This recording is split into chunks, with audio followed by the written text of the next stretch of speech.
Hello everyone.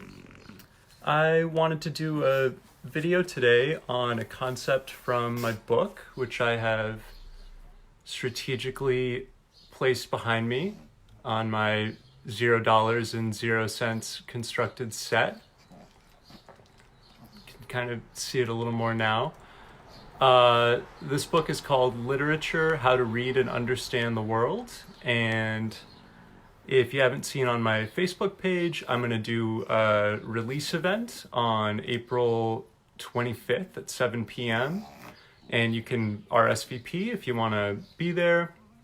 Basically, I'll read some bits from it.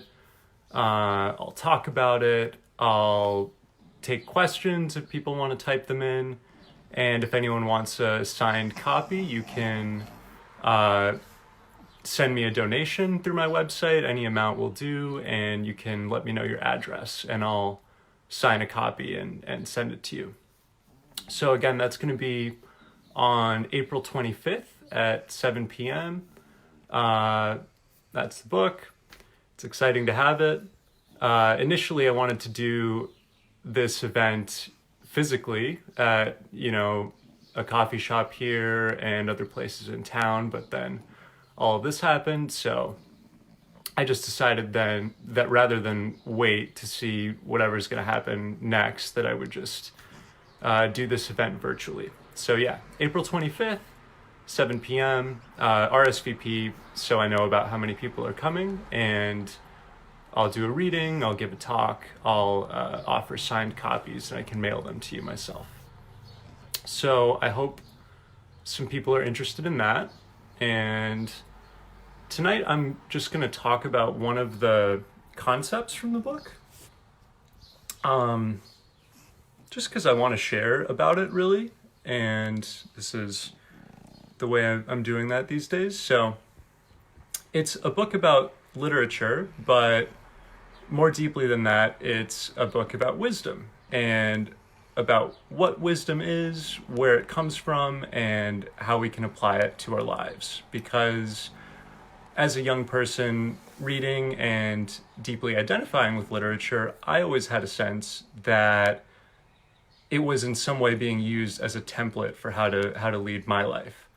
Whether just intuitively or, more technically and mentally, I was kind of learning lessons from the characters and then enacting them in my own life. And so the book is about how can we learn to do that? What is that process of distilling the wisdom? And then once we have it, how do we go about practicing it? And how do we go about sharing it in the lives of others? There are techniques for how to do all of this more and less authentically and helpfully. So the book will kind of walk you through some of that. And because it's about wisdom, the concept I wanted to talk about today is called the 5 languages of wisdom.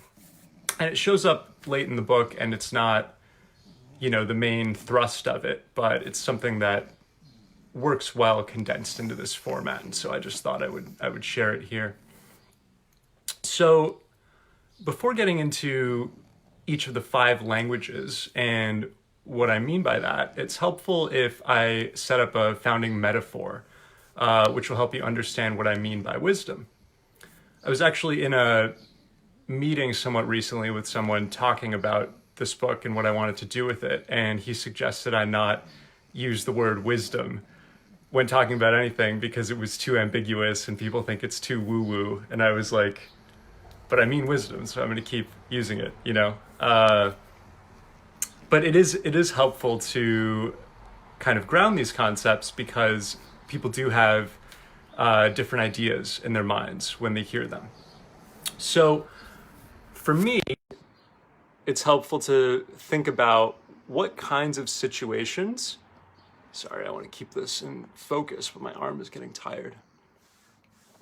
You can tell how relatively weak I am because it's only a few minutes into each video when I'm tired of holding my arm up. What's up, Shane? Glad you're here. So yeah, what kinds of situations does wisdom become useful in. And for me, it boils down to decision making. It always arises when we need to make a decision and we don't know what to do. That's when we need wisdom in our lives. And fundamentally, as human beings, we are part of a collective enterprise, but we're also on deeply individual journeys. And that means that each journey is unique. And so when I come to a point in my life when I don't know what to do, I appeal to wisdom from some larger body in order to guide me. And so wisdom has to do with the intersection between my life and the lives of others. We often associate it with elders because they've had more experience. And I can look at the contours and the arcs in their lives, and I can ask myself, what decisions did they make and what resulted from those decisions, and what might I want to take and what might I want to leave in terms of applications to my life? Because I want my life to have fruitful outcomes. It's kind of like a function in that way. Wisdom is like a function. If I put in X, I'm going to get Y. And I've learned that through experience or through interfacing with others who have the experience that I lack. So wisdom is always about multiple human journeys coming together to produce some truth that we can either access internally or share with others. So I want to set that up first. Then I have this idea in the book, which is the 5 languages of wisdom. One thing about me is I notice I'm really drawn to the numbers 3 and 5. So like in anything I write, there are always going to be 3 principles or 5 steps and so on and so forth. So I don't think that's really a coincidence here, but nevertheless, this idea has always felt whole or complete to me. And it just appeared to me in complete form and felt very inspired. So I want to share it, and I think you'll see the logic to it. So the first, what I call language of wisdom, is usually what we did receive from our elders or from authoritative texts growing up. These would be things like works in philosophy or biographies of famous people that we might admire. Could be from literature, but any place where it could be a religious text, could be the Bible, any place where we would go to learn how to live from an authoritative source, someone that we might revere or automatically trust. And this language of wisdom is what I call the objective, superficial language of wisdom.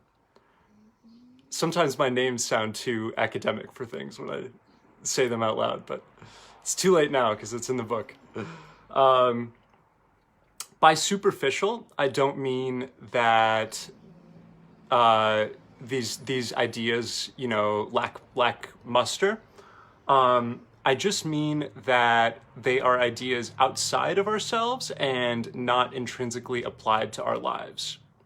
So examples of what I mean by this, cliches, aphorisms, platitudes, things that are handed down as objectively correct ways to live. Do unto others as you would have them do unto you. Know thyself. Beauty is in the eye of the beholder. These are some that are coming to me. And actually, if you're here watching, which I think there are a couple people, and you can think of one, you could share it. So what is a phrase of supposedly objective wisdom that you've heard in your life? So that's the first language. That's usually what we encounter wisdom as when we're trying to figure out how to live, what I call objective superficial wisdom, which are just these abstract principles disconnected from the content of any life. So what happens when you as a young person receive expressions of wisdom in this way? Life is suffering, Amanda said, which is funny because, yeah, that kind of gets into what I'm about to talk about, but yes, from Buddhism, that is an essential notion passed down as objectively true.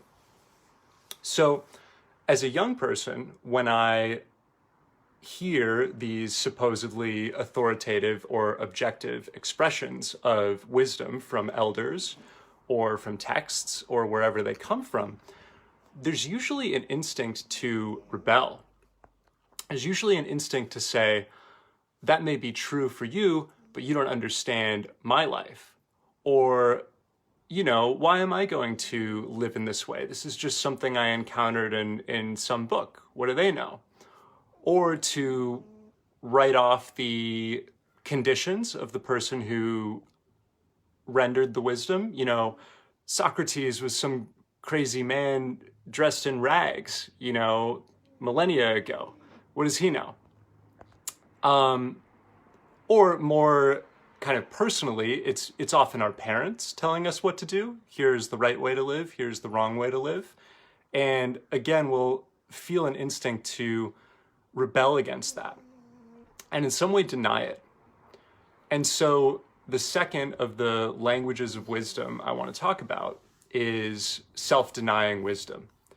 And this is more like a feeling or a tone than it's a specific way of phrasing wisdom that we might recognize.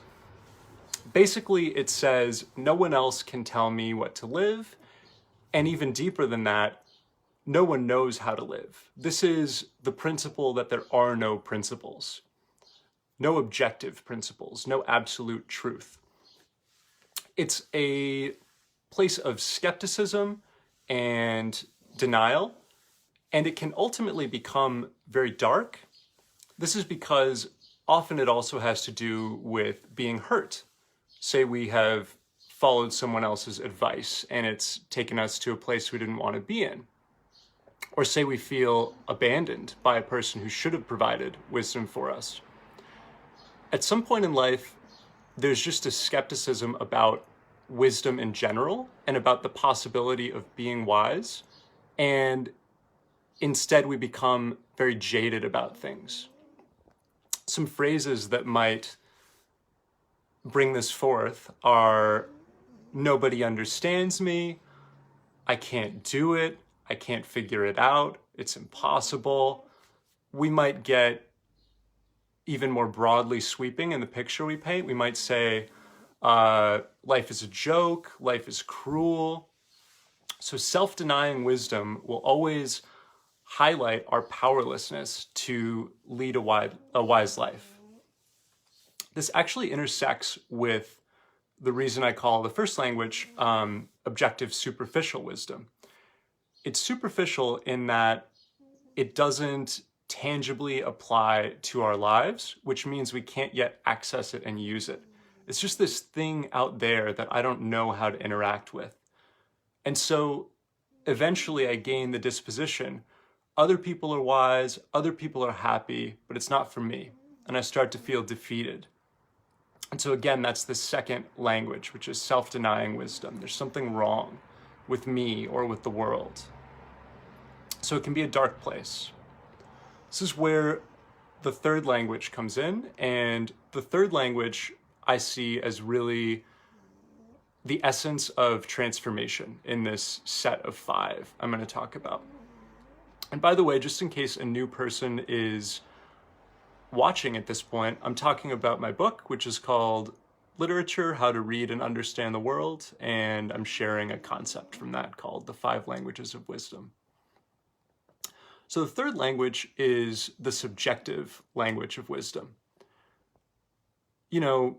Subjective is an overused word. It just came to me to explain that. When we say subjective, we usually mean random or unempirical, unable to be proved. But really it just means that it's coming from a subject or a perspective or a human being. And subjective wisdom is the moment where I remember the primacy of my own perspective. Rather than saying, as I was saying in self-denying wisdom, there's no way, I can't do it, nobody knows how to do it, it's impossible, it's stupid, I say, I am a human being with a perspective, with a story, and in that story is power. In that story is the possibility to make choices for myself and for others that can be redemptive and constructive. In a way, the subjective language of wisdom is coming back to our hearts or coming back to ourselves. So often it will come through something like therapy. It can happen through spiritual modalities. It can happen through yoga. It can happen through going to church if we'd stopped going to church. It can happen through falling in love. It can happen through changing jobs, quitting jobs, if there's an empowered choice for us there. In any realm where it happens, it's going to be the remembrance of choice. Life is not merely happening to me. I'm not a victim to my life, but rather I can make choices, I can enact things that have positive outcomes for me. It's an incredibly powerful moment. I'll give an example of some expressions like this.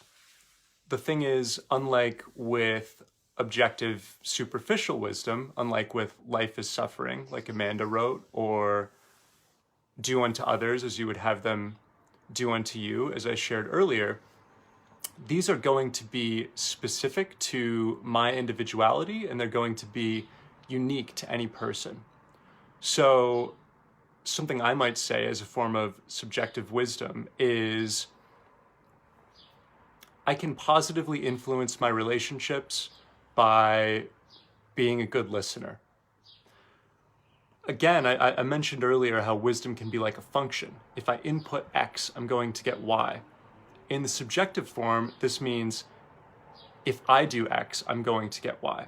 I can formulate it like that to remind myself of my own power to make positive choices for me and for others as well. I can improve my relationship by attending to my partner's needs. This is a statement of subjective wisdom. And a few more people are watching, so it might feel like I'm springing this on you, but I'm talking about a way of wisdom where we express in the first person how I am, what I can do in my life. If you want to give an example of something you've heard someone else say or something you yourself have said that fits that, you can do that too, and I'll kind of respond to it. So the subjective language of wisdom is empowering and healing, and it is where we start to make changes in our lives. We find out it's not true that I have no power. It's not true that I'm a victim to my origin or to the universe. Actually, I have a soul, I have a perspective, and from that soul, from that perspective, I can initiate things and I can steer the course of my life.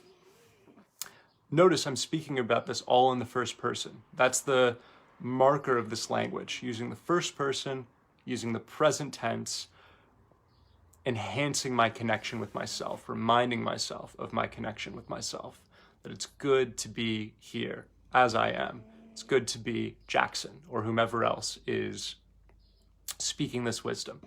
So a very cathartic moment. It can be very emotional. It can have to do with letting go of things in our lives that have damaged us. As a result of this, with time, we get into the fourth of the 5 languages of wisdom, as I term them. So a reminder, we have objective superficial wisdom, which is just things I've read in books or that elders have told me as nuggets of wisdom. We have self-denying wisdom, which is where I start to reject that, and ultimately I get into a dark place where I don't know how to live. We have subjective wisdom, which is I remember that I do have a mind, a body, a heart, a community. I do have choice. I can act. I can improve my life. The fourth language of wisdom is what I call objective deep wisdom. This is a return to phrasings of wisdom that transcend my particular perspective, except the difference is that now they actually have to do with the content of my life. They're not just this abstract thing out there. And The key sort of signifier of this stage is using the we voice. So this is what it is to become a teacher, really. I make positive and constructive changes and choices in my life.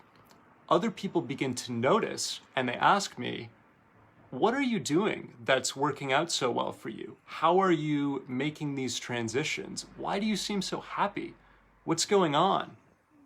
And I say, well, when we attend to our needs and accept our needs, we gain self-love as a consequence. And self-love is what puts human beings at peace.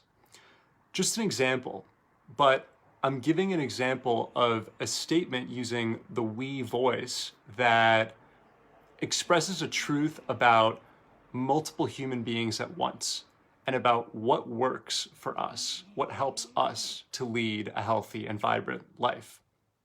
This is the objective, deep language of wisdom. Again, this is the language of the teacher. So how this works sequentially is we start to improve our own condition. We start to make positive choices in our lives. Others find us.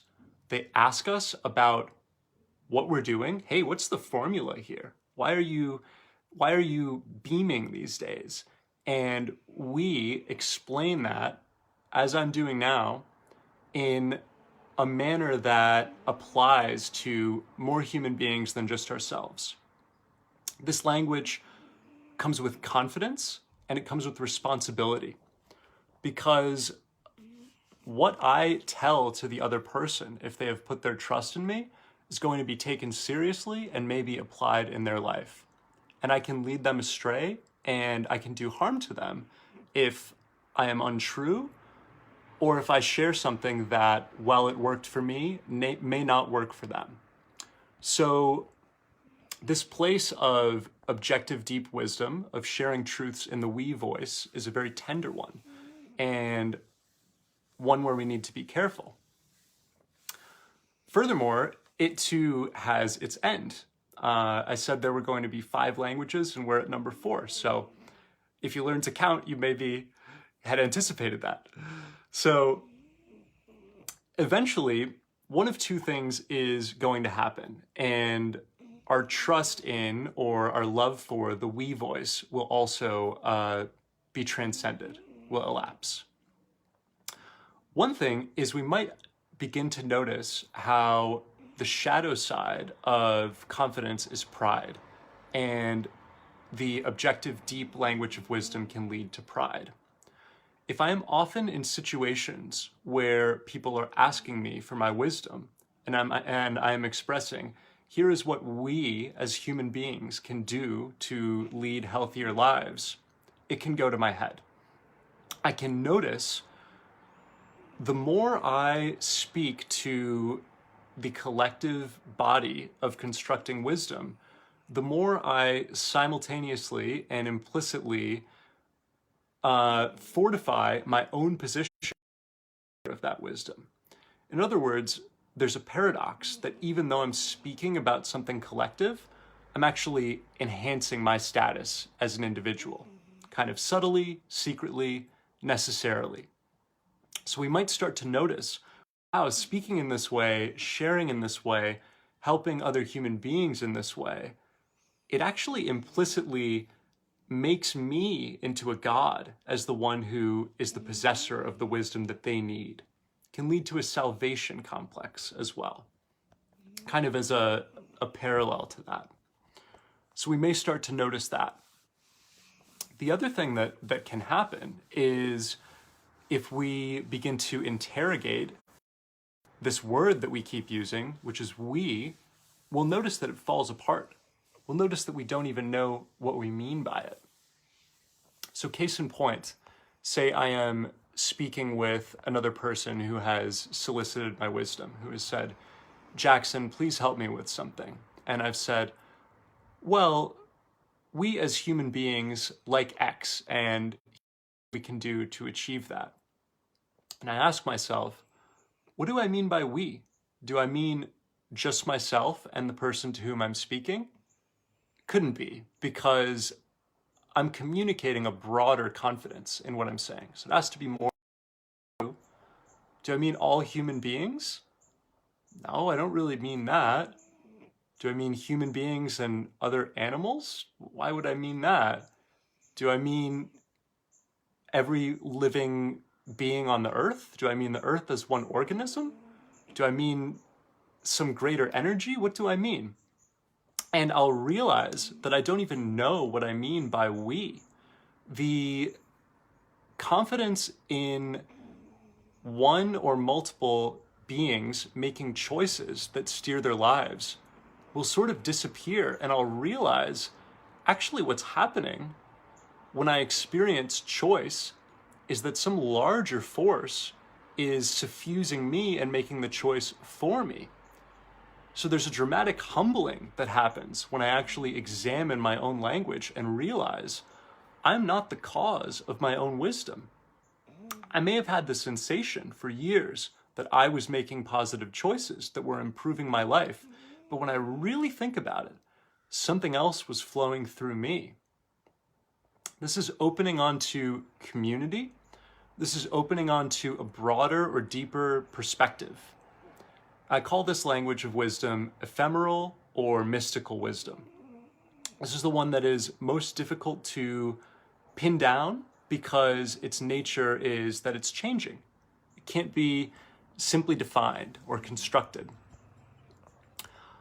I notice when I really examine myself that the other people with whom I interact, I am interconnected with them, and they are as responsible for my personhood, for who I am, as I might perceive my own choices to be.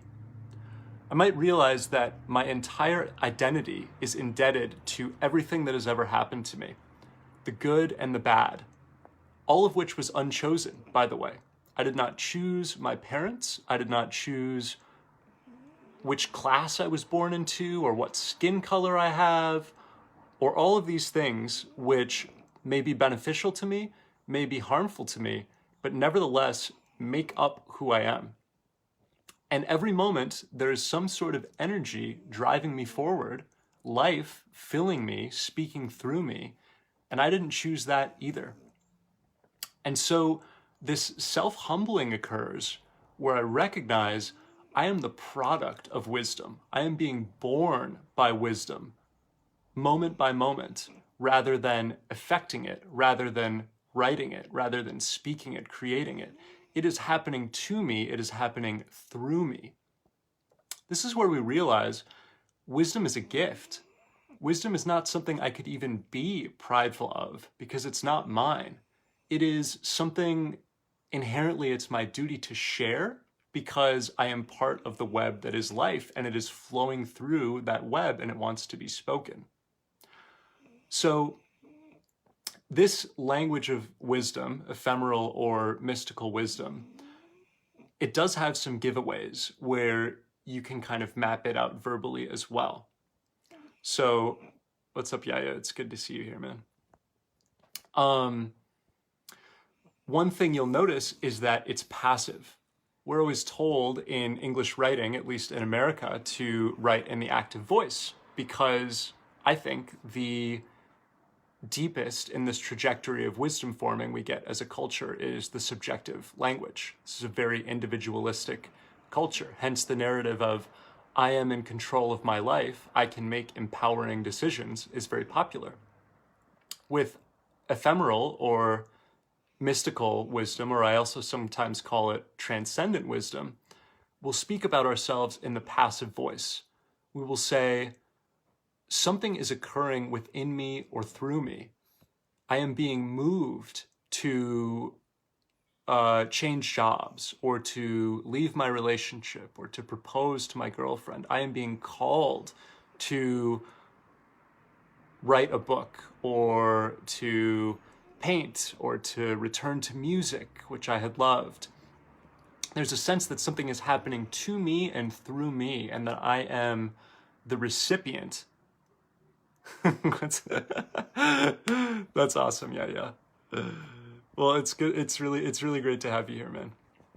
There's a sense that I am the recipient of this larger field of energy in the ephemeral or mystic phase of wisdom.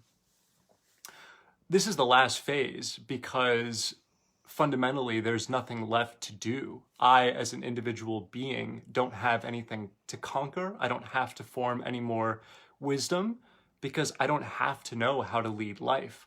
Life will lead me. And so that sort of inversion of whom it's incumbent upon to know things takes place. And we realize it's not our responsible as human beings to know everything. So that sort of ends that trajectory. So just to summarize, and then I'll add a few points, 5 languages of wisdom that I lay out in this book. Objective superficial, which we might read in books or receive from elders. Self-denying wisdom, which happens when we reject that.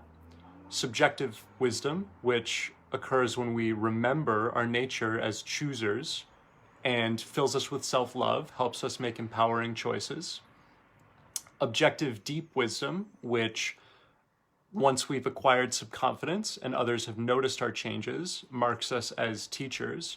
And transcendent or ephemeral or mystical wisdom, which is where we let go of the pride of being a teacher and let life guide and move us. So that is sort of the final shift. A couple ending notes I want to add. One, I present this in very linear fashion, as though it's this universal path that all beings will go through. Rather, I think we can be at different stages or using different languages of wisdom in different areas of our life simultaneously. So I might be at the language of subjective wisdom in my relationship, and I might be in self-denying wisdom in my work. I might hate my work and think, there's no way for me to rectify it. It's horrible. I can't change it, right? So different languages can show up in different areas of our lives. Another thing I want to add is that all of the languages can be artfully used and can have their proper places, or they can be misused and abused. So for instance, even if I don't understand the field of mystical or ephemeral wisdom, I might regurgitate a lot of it to make people think I'm smart and wise. It's as if I have a more mental approach to wisdom in general, and I'm trying to memorize it and use it to convey a certain image of myself. Because in truth, we don't need to make any effort to form wisdom. It happens to us through life experience. But I might take an alternative approach, and so I might abuse that language of mystical or transcendent wisdom. Another example that comes to mind is I might refuse to use subjective wisdom. Sometimes it's the time to make a change in my life. Sometimes it's the time to reclaim my power, which is an individual act, and no one can do it but me. But I might use self-denying wisdom. I might use objective superficial wisdom. I might use any of the other languages to mask what's going on in that moment and to kind of shove off my responsibility to someone else, to some other entity, to blame something else for the choice that I am not ready to make or do not have the courage to make. So the languages of wisdom are just that, languages. We can learn to speak them all through practice, and they all have their proper places in life, and they all interface with one another in meaningful ways. And I was going to leave it there, but I'm going to answer this question from Yaya. Yaya asks, what is the relationship between the 5 languages and identity politics? Identity politics is a very loaded term, and I wonder what you mean by that before I answer it. I'll wait if you want to type.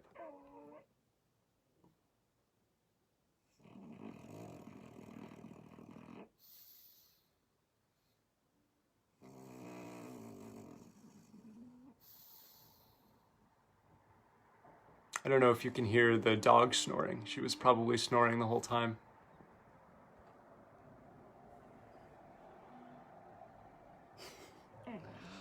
Yeah, if you want to type what you mean by identity politics, I'll answer that question. Otherwise, I'm just gonna end this for now.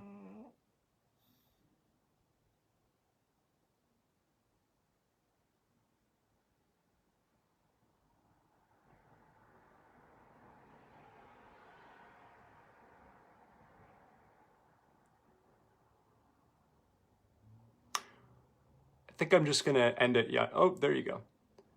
To the individual's autonomy.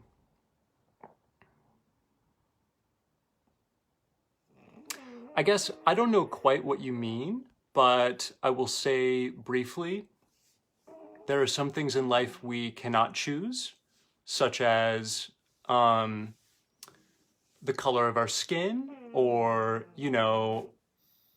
biological sex with which we are born. We can, be transgender, but we can't choose which body we're born into. And there are other things in life we can choose. So I can choose which passions I pursue, whom I befriend, whom I ask to marry, things like that.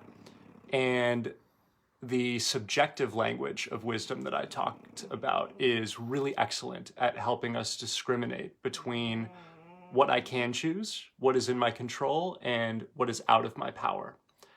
And just knowing that difference is extremely empowering. So I can't change the color of my skin. I can change how I respond to racism. I don't know if that's beginning to get what you mean, but that's just what comes to me about how identity might interact with this concept of the 5 languages of wisdom. I'm going to end this at that, and I'm just going to remind everyone. So this is the book I was talking about, Literature, How to Read and Understand the World, and I will be reading from that, answering questions, and signing and offering copies for donation on April 25th at 7 p.m. And you can find an event for that on the page. Love to everyone, and thank you for tuning in.